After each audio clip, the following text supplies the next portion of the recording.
ये है top news मेरे यानी कि देव के साथ। आइए देश दुनिया की खास खबरों पर एक नजर डालें। कोरोना वायरस से पस्त इकोनॉमी को एक और बूस्टर देते हुए केंद्रीय बैंक आरबीआई ने रिपो रेट में और कटौती का ऐलान किया है। रिपो रेट में 40 बीपीएस की कटौती कर दी गई है, जिसके बाद नया रेट 4% हो गया है। आरबीआई के इस कदम से आपकी ईएमआई का बोझ कुछ कम होगा। इसके अलावा ईएमआई मॉरेटोरियम को भी 3 महीने आगे बढ़ा दिया गया है, यानी ईएमआई चुकाने से जो 3 महीने की छूट दी गई थी उसे 1 जून से 31 अगस्त तक के लिए बढ़ा दिया गया है।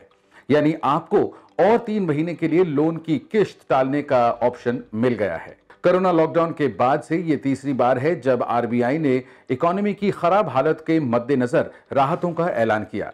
सबसे पहले 27 मार्च को और उसके बाद 17 अप्रैल को आरबीआई ने कई तरह के राहतों का ऐलान किया था, जिसमें ईएमआई मॉरेटोरियम जैसे बड़े ऐलान किए गए थे। 3 महीने के लिए दिए गए हर तरह की राहत को अब और 3 महीने के लिए बढ़ा दिया गया है। अब ये भी समझ लीजिए कि रिपो रेट दरअसल होता क्या है और ये आपकी ईएमआई पर कैसे असर डालता है। दरअसल जब हमें पैसों की जरूरत हो और हमारा बैंक अकाउंट खाली हो तो हम बैंक से कर्जा लेते हैं। इसके बदले हम बैंक को ब्याज चुकाते हैं। इसी तरह बैंक को भी अपनी जरूरत या रोजमर्रा के कामकाज के लिए काफी रकम की जरूरत पड़ती है।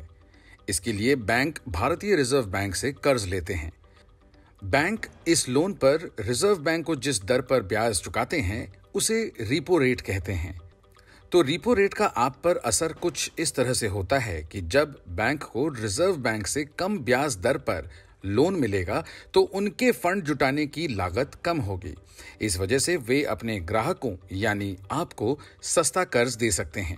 इसका मतलब यह है कि रिपो रेट कम होने पर आपके लिए होम, कार या पर्सनल लोन पर ब्याज की दरें कम हो सकती हैं।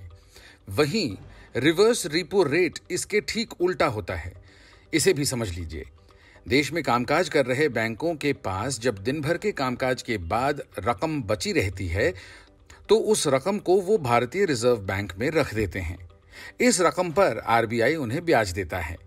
भारतीय रिजर्व बैंक इस रकम पर जिस दर से बैंकों को ब्याज देता है उसे रिवर्स रेपो रेट कहते हैं। अब ये भी समझिए कि इसका आप पर क्या असर होता है। जब भी बाजार में नकदी की उपलब्धता बढ़ जाती है तो महंगाई बढ़ने का खतरा पैदा हो जाता है। आरबीआई इस स्थिति में रिवर्स रेपो रेट बढ़ा देता है ताकि बैंक ज्यादा ब्याज कमाने के लिए अपनी रकम उसके पास जमा करा दें। इस तरह बैंकों के पास बाजार में बांटने के लिए कम रकम रह जाती है। उत्तर प्रदेश में कांग्रेस और योगी सरकार के बीच बस पॉलिटिक्स ठंडी ही पड़नी शुरू हुई थी कि राजस्थान सरकार ने यूपी सरकार को बसों का बिल थमाकर इसे फिर से तूल दे दिया है। 36 लाख के इस बिल पर अब सियासत तेज होने लगी है। खास बात यह है कि उत्तर प्रदेश के पूर्व मुख्यमंत्री और बहुजन समाज पार्टी की मुखिया मायावती खुलकर बीजेपी के समर्थन में उतरी है। मायावती ने ट्वीट करके कांग्रेस को जमकर खरी खोटी सुनाई है। मायावती ने राजस्थान सरकार पर घिनौनी राजनीति करने का आरोप लगाया है। उन्होंने ट्वीट किया, राजस्थान की कांग्रेसी सरकार द्वारा कोटा से करीब 12,000 युवा युवतियों को वापस उनके घर भेजने पर हुए खर्चे के रूप में यूपी सरकार से 36.36 लाख रुपए और देने की जो मांग की है वो उसकी कंगाली और अमानवीयता को प्रदर्शित करता है। दो पड़ोसी राज्यों के बीच ऐसी घिनौनी राजनीति अति दुखद है। इतना ही नहीं, मायावती ने दूसरा ट्वीट करके कांग्रेस के कृत्य को अमानवीय बताया।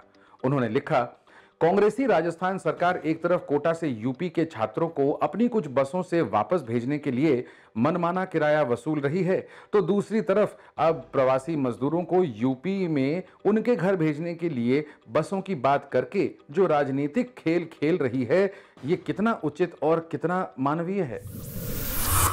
बिहार के गया जिले में क्वारंटीन सेंटर में सांप के डसने की वजह से 7 वर्षीय बच्चे की मौत हो गई। इस मामले की जानकारी देते हुए जिले के डीएम अभिषेक सिंह ने यह कहा कि वो जांच करवा रहे हैं और अगर किसी की लापरवाही पाई गई तो सख्त कार्रवाई की जाएगी। बहुत दुर्भाग्यपूर्ण घटना है और मेरे संज्ञान में ये सुबह आया और मैंने इमीडिएटली डीडीसी को इसको इंक्वायर करने के लिए बोला है। जो प्रिलिमिनरी इन्फॉर्मेशन आया है कि जो परिवार है उस परिवार को बुमवार में जो परिवार और महिलाओं के लिए जो क्वारंटीन कैंप बनाया गया वहाँ पे भेजा गया था रहने के लिए, लेकिन वो अपने गांव के पास रहना चाहते थे वो लोग, इसलिए वहाँ से वापस आके कंचनपुर में रहे, जो कि बेसिकली परिवार के लिए उपयुक्त नहीं था, वो अन्य मेल मेंबर्स के लिए था।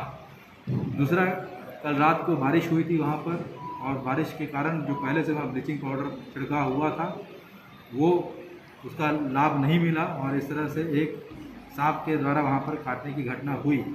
सुबह 3 बजे के आसपास जैसे ही समाचार मिला, वहाँ से उस बच्चे और परिवार को मगर ये JPN हॉस्पिटल लाया गया 4 साढ़े 4 तक, और उसके बाद इंश्योर किया गया कि उसका इलाज हो सके।